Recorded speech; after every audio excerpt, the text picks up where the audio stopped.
새 친구들과 욥의 논쟁은 계속되었습니다.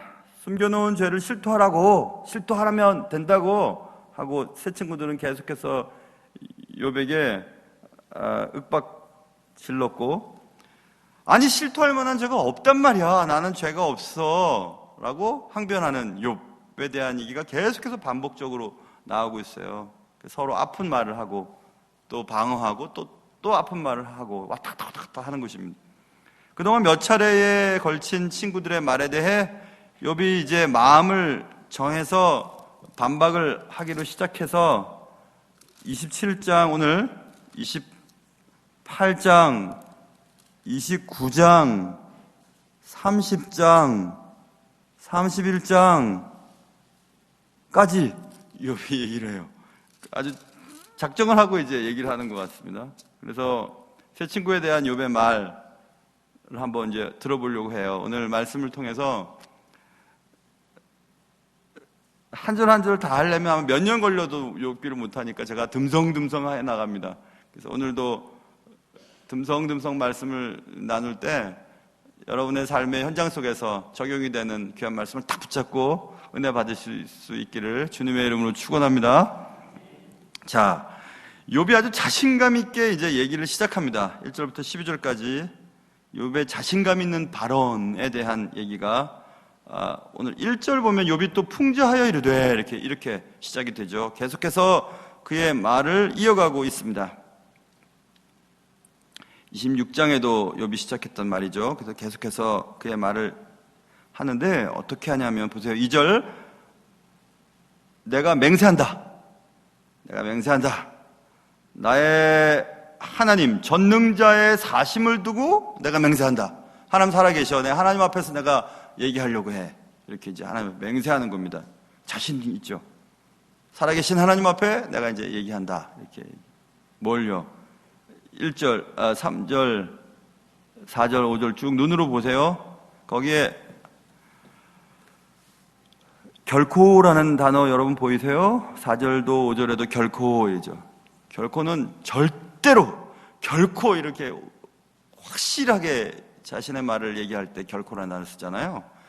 4절 보면 나는 결코 내 입술이 불의를 말하지 아니하며 내 혀가 거짓을 말하지 아니하리라.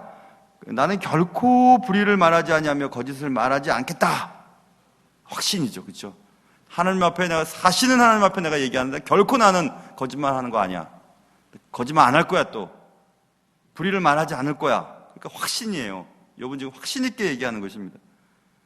또 5절에도 나는 결코, 좀 무서워요. 너희를 옳다 하지 아니하겠다. 니들 말 틀려. 니들 말한 거 틀려. 그리고 내가 죽기 전에는 나의 온전함을 버리지 아니할 것이라. 나는 죽어도 내가 하는 말이 옳아. 그러니까 아주 강하게 얘기하는 거지. 결코라고 하는 단어를 넣어서. 그래서 나를 죄인이라고 몰아붙이는 너희 주장에 대해서 내가 얘기하고 싶은데 나는 너희들의 말을 맞다라고 얘기할 수 없어. 결코. 그리고 나는 죽을 때까지 나는 내가 온전하지 않다고 말할 수 없어. 나는 온전해. 그렇게 지금 말하는 거 되게 자신감 있죠, 욥이.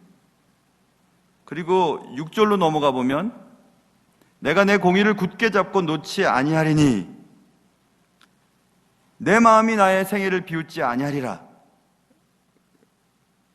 잘 모르겠죠. 그래서 현대인의 성경을 제가 봤어요. 이렇게 써 있어요. 내가 거듭 말하겠지만 나에게는 아무 잘못도 없으며 내 양심은 깨끗해. 확신에 차서 얘기하는 거죠.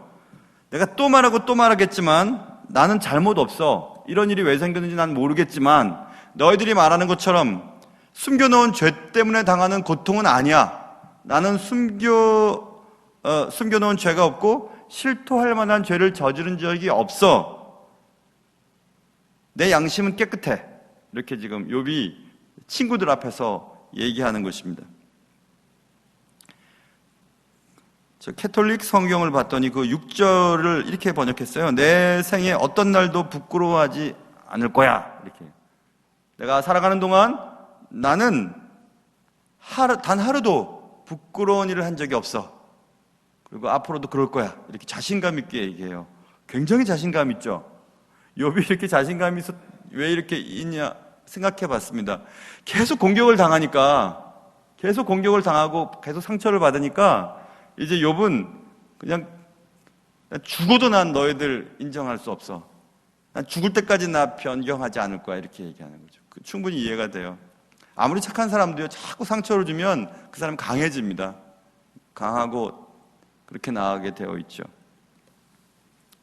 그러나 오늘 욥이 표현한 이런 자신감의 정체가 사실은 하나님 앞에서 내가 결코 너희들을 인정할 수 없고, 나는 앞으로 살아가는 동안 난 깨끗하고, 나는 너희들이 말하는 것처럼 실토할 만한 죄가 없어. 난 너희들 절대로 인정하지 않을 거야. 용서하지 않을 거야.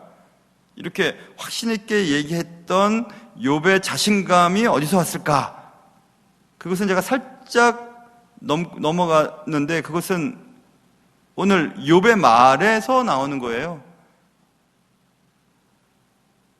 2절에 전능자의 사심을 두고, 하나님을 어떻게 표현하냐면 하나님은 전능자이시다 라는 것을 욥은 알고 있어요. 믿고 있어요.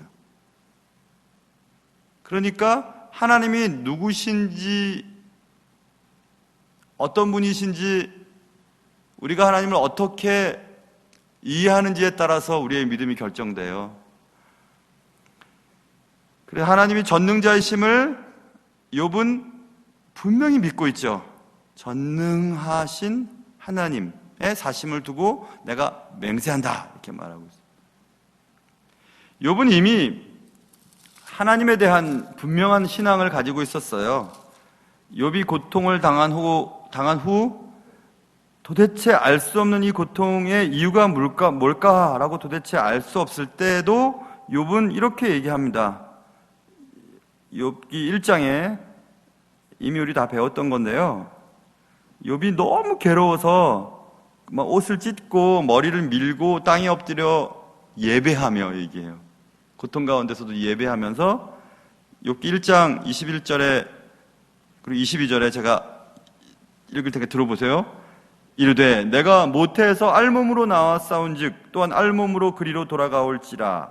주신 이도 여호와시오 거두신 이도 여호와시오니 여호와 이름이 찬송을 받으실지니다 하고 이 모든 일에 욥이 범죄하지 아니하고 하나님을 향하여 원망하지 아니하니라 되어 있습니다.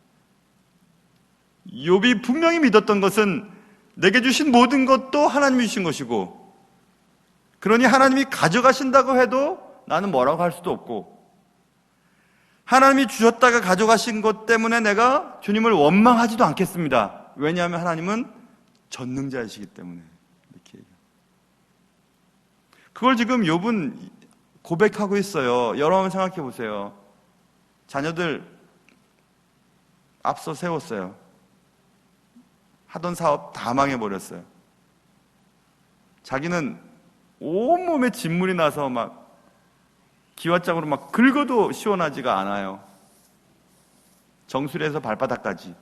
앉을 수도 없고 설 수도 없어요. 누울 수도 없어요. 그냥 모든 게 힘들어요.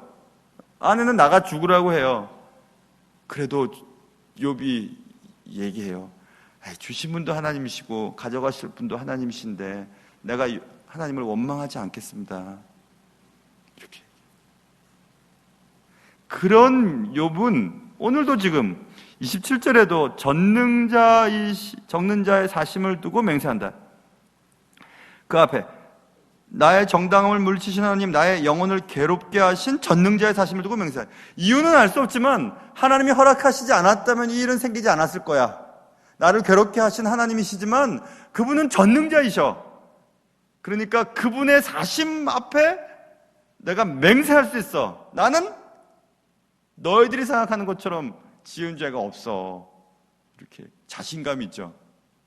하나님 앞에 다 드러나 있는데 내가 뭘 숨길 수 있겠어? 숨길 수 없어. 숨기는 것도 없어. 그렇게 욥은 자신감 있게 얘기합니다. 사랑하는 성도 여러분, 우리가 이 땅을 살면서 자신감이 있어야 되잖아요. 죽고 살고 잘 되고 안 되고 뭐 그런 것들 말이에요. 그 믿음이 있으면 자신감이 생기죠. 두렵지 않죠. 그 사람들의 한마디에 의해서 그렇게 막 머리 싸매고 드러눕지도 않습니다. 왜냐하면 하나님이 아시니까. 하나님 전능자이시니까. 하나님 모르시는 것이 하나도 없으시니까. 그러니 막 억울해서 떼굴떼굴 뒹굴고 그럴 필요도 없어요. 목회하면서 전 많이 배웠습니다. 없던 일이 있다고 얘기하고 있던 일이 없다고 하는 일들이 많아요. 교회 내에서도. 사람은 다 그렇게 생겨 먹었으니까. 그걸 일일이 다 얘기한다고 해서 그 해결이 안 됩니다. 그렇다고 해서 또 가만히 있으면 억울하고. 그때 어떻게 되느냐? 둘 중에 하나예요. 일일이 껌껌이 따져서 얘기를 하던가, 아니면 하나님이 아실 테니까 알아서 하시겠지 하고 믿고 잠자는 겁니다. 잠을 잘 자는 거예요. 두 번째 방법이 훨씬 편하고 쉽습니다. 뭐 아니면 됐죠. 뭐 하나님 보시기, 하나님 다 아시는데요, 보셨는데요. 우리가 억울해하고 사람들에 대해서 원망하고 불평하고 껌껌이 싸움을 하려고 하는 이유는 하나님이 이것을 모르실 것 같다는 거 하는 것 때문에 그런 것 같아요. 하나님 모르셔서 이렇게 계속 되다 보면 결국 나는 피해만 입고 나는 억울해서 결국 일은 잘 안 될 거야 라고 하는 믿음 때문이죠. 그것도 믿음입니다. 그런데 하나님이 전능하시고 주시기도 하고 가져가시기도 하고 모든 상황을 충분히 아신다고 믿으면 뭐 까짓 건 뭐 그렇든 말든 그렇게 생각할 수 있어요. 억울해서 못 살겠어요.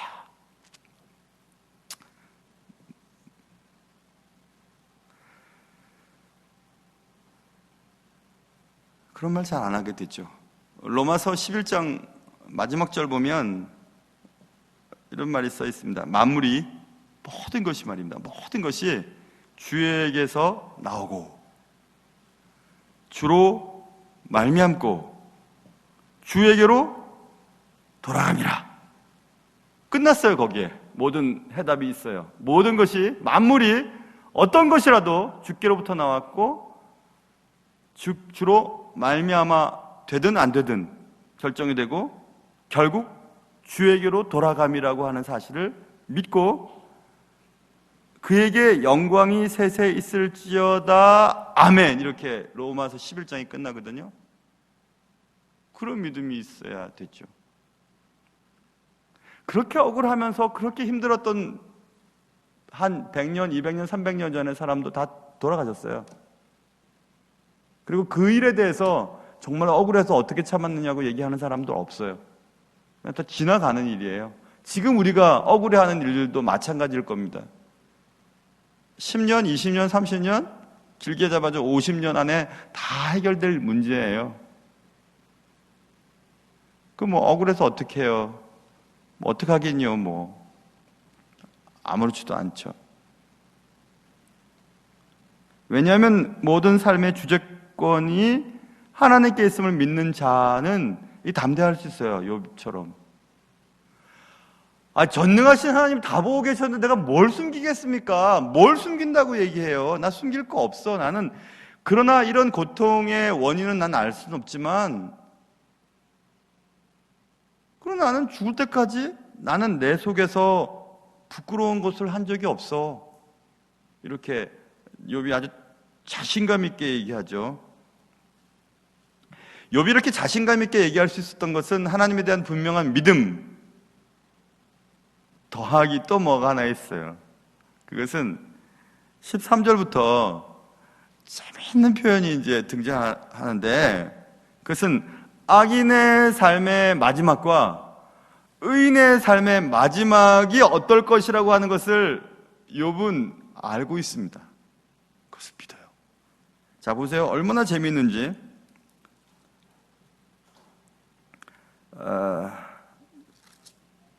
이 보세요. 여기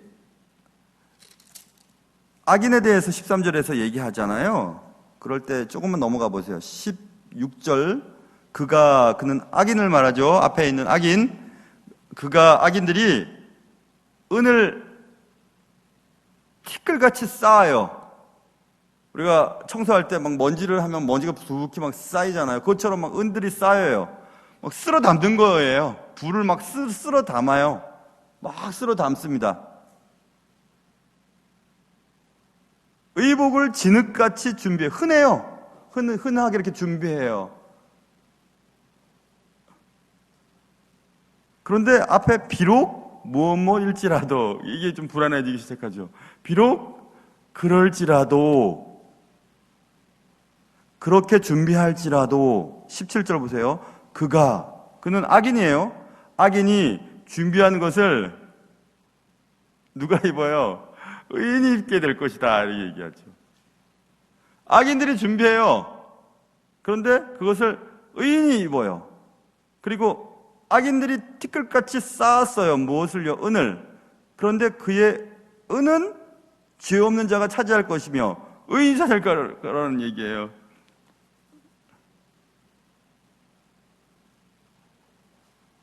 지금 보세요. 누가 막 열심히 뭘 준비했는데, 준비해가지고 자기가 쓰려고 준비했어요. 근데 그 준비한 거를 자기가 취하지 못하고 다른 사람이 와서 취해요.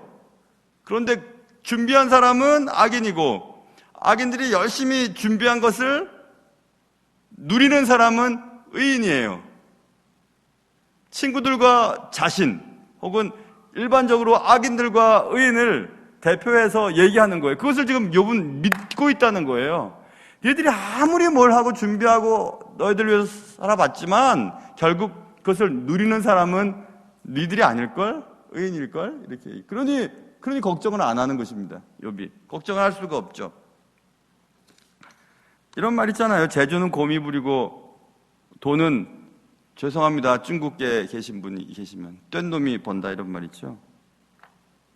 영어에도 그런 말이 있습니다. One man sows and another man reaps라고 하는 수고가 있어요. 그러니까 어떤 사람은 씨를 뿌리는데 또 다른 사람이 그것을 수확해 가요.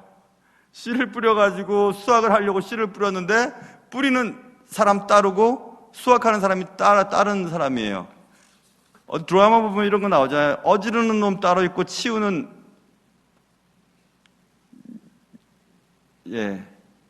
여자 밑에 니은이 있는, 따로 있냐? 막 이렇게 막 싸우는 거 여러분 보셨어요? 막 애들은 막 흘리고 다니고 엄마들은 막 따라다니면서 치우면서 그런 얘기 하잖아요. 뭐, 흘리는 놈, 어지르는 놈 따로 있냐? 2009년도쯤이라고 생각이 듭니다. 제가 우리 교회 오기 바로 전 한 1년 혹은 한 6개월 전 정도부터 제 마음속에 그런 기도가 됐었어요. 길을 걸어가다가도 하늘을 보면서, 하나님, 교회가 막 부흥이 되고, 부흥이라는 단어가 맞는지 모르겠어요. 아무튼 교회가 계속해서 안정이 돼가고 이제 교회 건물을 이제 사러 다니는 그런 때였었습니다. 제가 지난번 있던 사역하던 교회에서 성도들이 참 진짜 좋았어요. 제가 이렇게 탁 하면 쭉 따라오시고, 장로님들도 또 안수자님들도 그냥 등산 가면서 당회를 다 했으니까요. 당회를 따로 안 했어요. 등산, 매 한 달에 한 번씩 등산 그게 모임이 있었거든요. 그러니까 걸어 올라가면서 이제 그리고 두루치기 같이 먹으면서 얘기하고 다 끝나 그렇게 그냥 됩니다. 참 신났어요. 목회가 참 재밌었어요. 하나님이 내게 주신 은사를 마음껏 사용할 수 있으니까 참 좋았어요. 참 재밌었어요. 그래서 교회가 요즘에 개척교회 부흥되는 교회가 있나요? 막 부흥이 되고 노예에서도 너무너무 좋아라 하시고. 근데 한 가지 제 마음속에 그런 생각이 들었어요. 쭉 자라온 교회도, 사역했던 교회도 다 보통 사람들이 말하는 좀 규모가 있는 교회였거든요. 그래서 이렇게 좀 공간이 좀 높고, 공간이 있고, 그리고 찬양대석, 성가대석이 있고, 이런 데서 예배를 드리고 싶다는 마음이 생겼어요. 그때는 이제 건물의 상가에 2층을 이렇게 세를 놓아서, 세를 얻어서 교육관과 본당을 이렇게 했었거든요. 물론 처음에는 한 층밖에 없었는데, 가고 얼마 있다가 이제 인원들이 늘면서 하나를 더 만들어서 이렇게 재밌고 신나게 목회를 하던 때였어요. 하나님, 그래서 이제 제 기도는, 지금 교회 건물을 알아보러 성도들과 다니는데 교회 건물을 좀 그럴듯한 건물, 그러니까 교회 예배당이 공간이 있는 그런 곳을 얻게 해주세요 하고 이렇게 기도하면서 다니던 때였습니다. 그럼 여차여차해서 이제 제가 우리 교회에 부임을 하게 되고, 그때 저를 아는 사람들에게 일이 그런 얘기를 했어요. 야, 참 좋은 건물이 있는 교회에 부임을 했는데 참 강 목사는 참 복도 많다, 이런 얘기를 해요. 왜요? 그랬더니 그 건축한다고 힘든데, 건축하면 참 힘들잖아요, 그죠? 근데 건축 다 되어 있는 교회에 청빙해서 간다는 게 보통 일이냐, 참 복이 많다, 이런 얘기를 했어요. 아, 진짜 그런가? 이런 생각했습니다. 그러면서 예배를 드리는데 찬양한 찬양이 떠올랐어요. 그 찬양은 여러분도 아는 찬양일걸요, 아마? 그 찬양은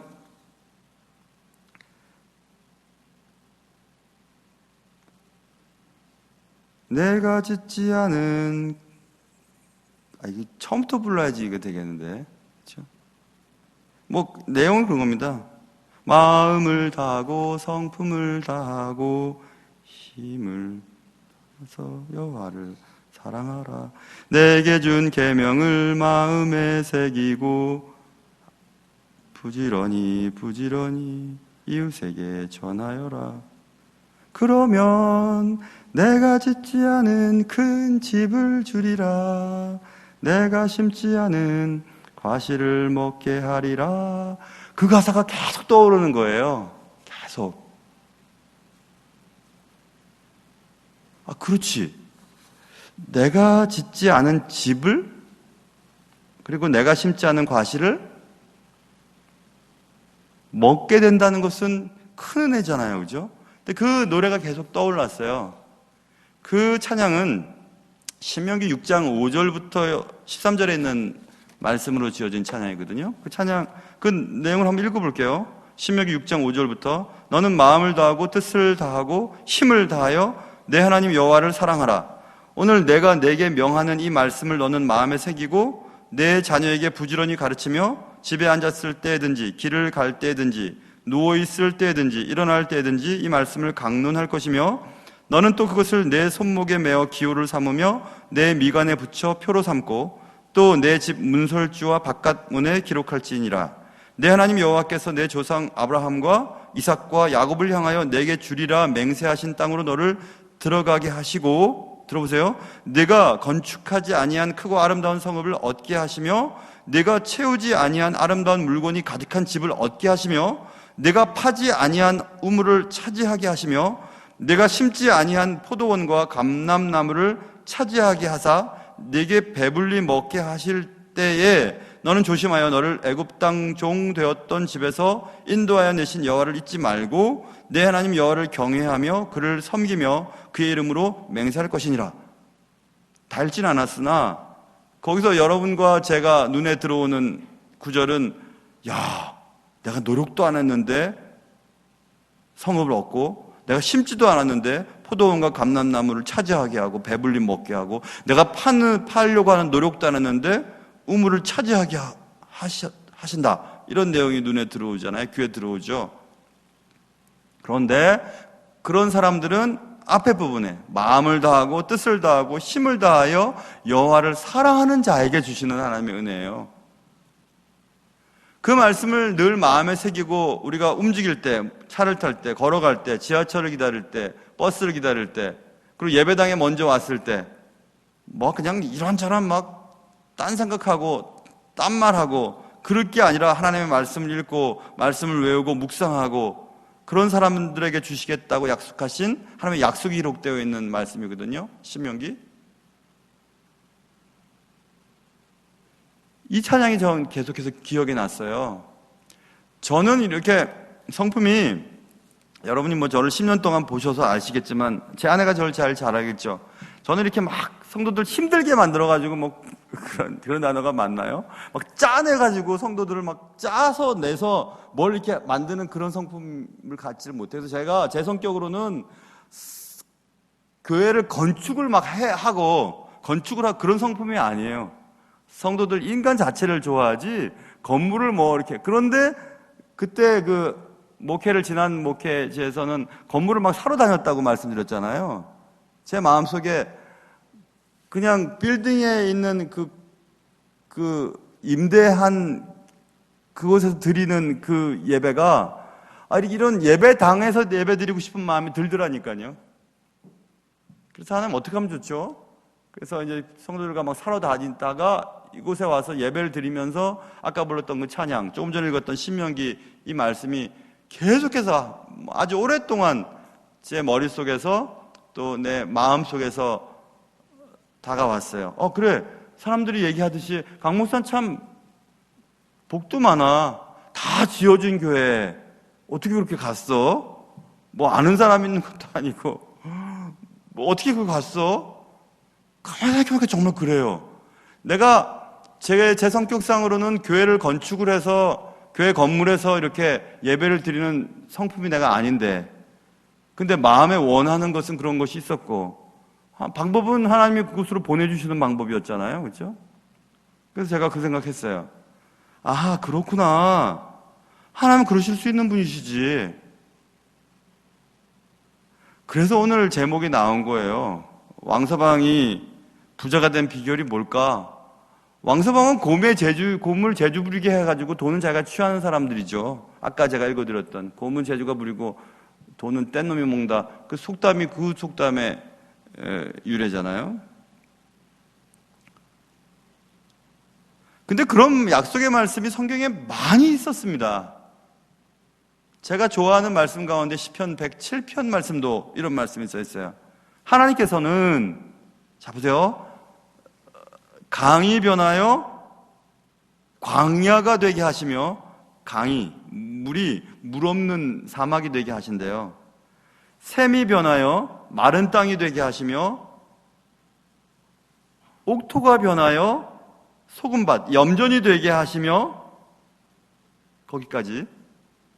있던 것을 없게 만드실 수 있는 분이 하나님이세요. 또 반대로 35절 시편 107편 35절에 광야가 변하여 못이 되게 하고, 마른 땅이 변하여 반대예요, 이제 샘물이 되게 하고, 줄인 자들로 말미암아 거기 살게 하며 거주할 성읍을 준비하게 하고, 사람이 살게 만들고, 그리고 포도원을 재배하여 풍성한 소출을 거두게 하고, 또 복을 주사 그들을 크게 번성하게 만들었다. 누가요? 여호와께서. 자, 앞에 부분은 있던 것을 없게 만들고 되던 것을 안 되게 했죠. 뒷부분은 안 되던 것을 되게 하고 없던 것을 되게 만들었죠. 있게 만들었죠. 누가 하실 수 있다고요? 하나님 하실 수 있다고요. 여러분은 이쪽이세요? 이쪽이세요? 있던 것이 없어지고 잘 되던 것이 안 되고 물 나오던 것이 말라지고 이런 인생을 살고 계세요? 아니면 반대세요? 이쪽에서 이쪽으로 가야죠. 안 되던 것도 되는 것. 될 사람은 되고 안 될 사람은 안 되죠. 예를 들면 이런 겁니다. 잠언 11장에도 어떤 사람이 만나는 사람마다 불쌍하게 보여서 막 나눠주는 거예요. 돈도 주고 의복도 주고 막 이렇게 해요. 그 자기의 것들을 흩어서 구제해요. 그런데 계속해서 부자가 돼요. 그리고 어떤 사람은 계속 아껴요. 그것을 과도히 아꼈다고 써 있어요. 과도히 아꼈습니다. 근데 계속해서 아꼈는데 결국 가난하게 되었어요. 그게 잠언 11장에 낱낱이 기록되어 있어요. 그 부분만 제가 읽어볼까요? 11장 24절에 흩어 구제하여도 더욱 부하게 되는 일이 있나니 과도히 아껴도 가난하게 될 뿐이니라. 구제를 좋아하는 자는 풍족하여질 것이요 남을 윤택하게 하는 자는 자기도 윤택하여지리라. 11장 전체를 다 읽어보시면 여러분들 굉장히 은혜가 될 것입니다. 제가 중간 부분만 읽었어요. 생각해보세요. 자기 재물을 막 흩어가지고 사람들을 구제하는데 부자가 됐어요. 그리고 더 아껴서 자기가 부자가 되려고 과도하게 아꼈는데 가난해져 버렸어요. 왜 그럴까요? 아까 얘기한 그것 때문에 그래요. 하나님께서 샘을 광야되게 하시고 혹은 광야를 샘이 되게 하시고 옥토를 염전되게 하시고 염전을 또 옥토되게 하시고 그걸 하실 수 있는 분이 하나님이세요. 그러니까 하나님이 원하는 삶을 살아야 된다는 거예요. 그렇지 않으면 과도히 아껴도 가난하게 살아요. 내가 돈을 벌고 막 아껴가지고 이렇게 하려고 해도 결국 보세요. 남는 거 하나도 없습니다. 인생도 마찬가지겠죠. 이 일도 저 일도 하고 막 하면서 막 하려고 해도 머리 써도 다 엉망됩니다. 그런데 하나님이 기뻐하시는 삶을 적극적으로 살면 안 되는 것 같아도 돼요. 그래 어떤 걸 선택하시겠어요? 사랑하는 성도 여러분, 당연히 이쪽을 선택해야 됩니다. 당연히. 근데 그렇게 안 해요. 왜냐하면 두려우니까 못하는 거예요. 그래서 정말 두려운 자가 어떤 사람인지 아세요? 오늘 본문에 보세요. 지금 악인은 준비를 해도 결국 그것을 누리는 자는 의인이라고 욥이 얘기했죠. 그러면서 악인은 19절 보세요. 19절. 오늘 본문으로 돌아갔습니다. 부자로 누우려니와 다시는 그렇지 못할 것이요 눈을 뜬즉 아무것도 없으리라. 두려움. 20절 보세요. 두려움. 우리 두려움 20절 한번 읽어볼까? 20절 같이 읽을 거야. 시작. 두려움이 물같이 그에게 닥칠 것이요 폭풍이 밤에 그를 앗아갈 것이며. 21절. 동풍이 그를 들어 올리리니 그는 사라질 것이며 그의 처소에서 그를 몰아내리라. 악인들이 두려워한대요. 왜 두렵냐 하면 물, 그 다음에 폭풍, 동풍 이렇게 돼 있죠. 이 물은 홍수를 말해요. 한 번에 다 쓸려가 버리는 홍수를 말해요. 그 홍수가 들이닥칠 것이다. 폭풍은 뭔지 아시겠죠? 폭풍이 밤중에 닥칠 것이다. 동풍은 동쪽에서 부는 바람이니까 팔레스타인에서 동쪽은 사막 바람이에요. 사막의 바람이 불면 농작물이 다 말라져 버려요. 그러니까 다 동풍이 불어서 다 사라질 것이다. 말라질 것이다. 자, 홍수, 폭풍, 동풍의 이미지의 공통점은 갑작스러움, 그리고 손을 쓸 수 없음이에요. 갑자기 동풍이 불고 갑자기 폭풍이 불고 갑자기 홍수가 쳐요. 그러니까 언제 이거 사라질지 모르니까 두려운 거예요. 부자여도 악인들은 두려운 거예요. 이게 언제 사라질까? 갑자기 사라지면 어떡하지? 갑자기 열매들이 말라가면 어떡하지? 갑자기 쓸려가면 어떡하지? 갑자기 폭풍이 불어서 다 날아가 버리면 어떡하지? 그러니까 두려운 거예요. 과도히 아낀 것은 두렵죠. 두려울 수밖에 없어요. 과도히 아꼈으니까. 힘을 다해서 아꼈는데 그것은 예상치 못하는 방식으로 날아가 버릴 것이 두려운 거죠. 부자들 보세요. 부자들 담이 높은지 가난한 사람의 담이 높은지, 부자들이 CCTV를 많이 설치하는지 가난한 사람이 설치하는지. 정말 아무것도 없는 분들은요, 아무 데서나 잘 자요. 빼앗길 게 없는데요, 뭐. 근데 빼앗길 게 많은 사람, 잃어버릴 게 많은 사람은 항상 걱정이 돼요. 좋은 차는 주차장에 주차하는 것도 걱정스럽대요. 누가 쓱 긁어갈까봐. 웬만한 차는 긁으면 뭐 어때 뭐. 긁으나 어쩌나 똑같지 뭐. 걱정이 안 돼요. 뭔 걱정이 돼요? 그런데 과도히 아껴서 부를 축적하려고 했던 그 부자는 누울 때도 눈을 감았다 딱 떴는데 아무것도 없어요. 그래서 날아가 버린 거죠. 폭풍과 그리고 홍수와 폭풍과 동풍이 다 쓸어가 버린 것 같으니까 두려운 겁니다.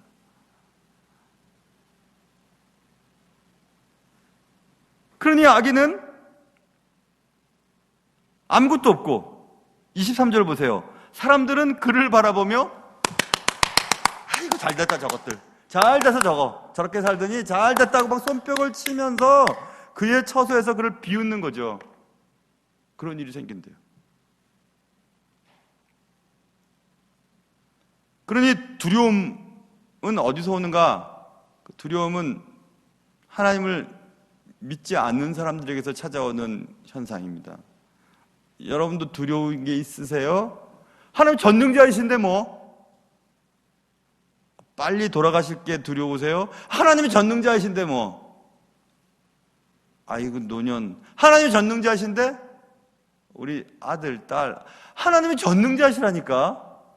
내 사업, 하나님이 전능자이신데 뭐. 이러면 두려움이 사라지죠. 어떤 사람을요 잡으려고 한 10사람이 여러분들 쫓아다닌다고 생각해 보세요. 미행을 하고. 그럼 얼마나 두렵겠어요. 한 사람만 나를 미워해도 참 불편합니다. 근데 1000만인이 나를 둘러싸고 있다고 생각해 보세요. 두렵지요. 근데 다윗이 얘기하면 시편 3편에서 야, 나의 대적이 얼마나 많은지, 나를 치는 자가 얼마나 많은지. 그런데 너희들 아냐? 하나님이 나의 방패다, 나의 영광이다, 나의 머리를 드는 자다. 나는 하나님 앞에 크게 얘기할 수 있어. 나는 누워서 자고 눕고 잘 자. 왠지 알아? 하나님께서 나를 붙들어 주시니까. 시편 3편이에요 6절, 1000만인이 나를 에워싼다 해도 난 두려워 안 해. 하나님이 나를 지켜주실 테니까. 이렇게. 그게 다윗이었어요.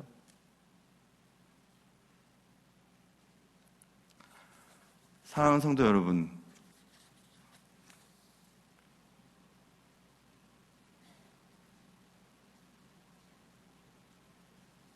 왕서방이 부자가 된 비결은 곰이 재주를 부렸기 때문이죠. 곰은 재주를 부리고 이익은 왕서방이 얻었어요.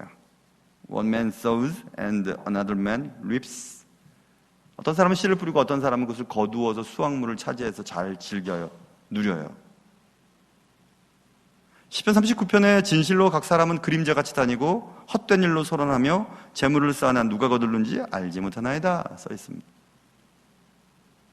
악인들은 쌓고 준비하느라고 평생 애를 씁니다. 그러나 그 준비되었던 것들을 하나님은 의인이 차지하게 하실 것이라고 말씀을 했어요. 그 의인이 되는 것이 우리가 해야 할 일이죠. 그 의인은 하나님을 신뢰하는 자입니다. 하나님 전능자이시고 내 삶과 죽음, 성공과 실패, 나의 모든 것의 주인이심을 고백하는 자들에게 주시는 하나님의 선물이에요. 그러니까 둘 중에 하나 선택해야 될 것 같아요. 열심히 일하세요. 일이 아니라 중요한 게 그렇게 얘기하면 안 되겠네요. 열심히 과도히 아끼세요. 그리고 자기 자신의 삶에 대해서 철저하시고, 그리고 하나님이 원하시는 공의와 자비에 대해서는 관심도 기울이지 말아보세요. 자기만을 위해서 살아보십시오. 그래서 재물을 쌓으십시오.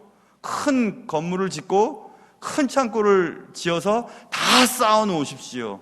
아침부터 저녁까지 수고하고 잠자지 못하면서 일을 하십시오. 주님과 상관없이 그렇게 살아가십시오. 준비하십시오. 장래를 위해서, 노후를 위해서, 인생을 위해서. 그런데 그 준비된 것들을 차지하는 사람은 이분이 아니라 여기 또 다른 분이 계세요. 그분은 하나님이 나의 모든 것임을 고백하는 자예요. 사랑하는 성도 여러분, 어차피 사는 것은 똑같죠. 100년 살겠어요? 재수 없으면 100살까지 산다는 말이 나왔는데요.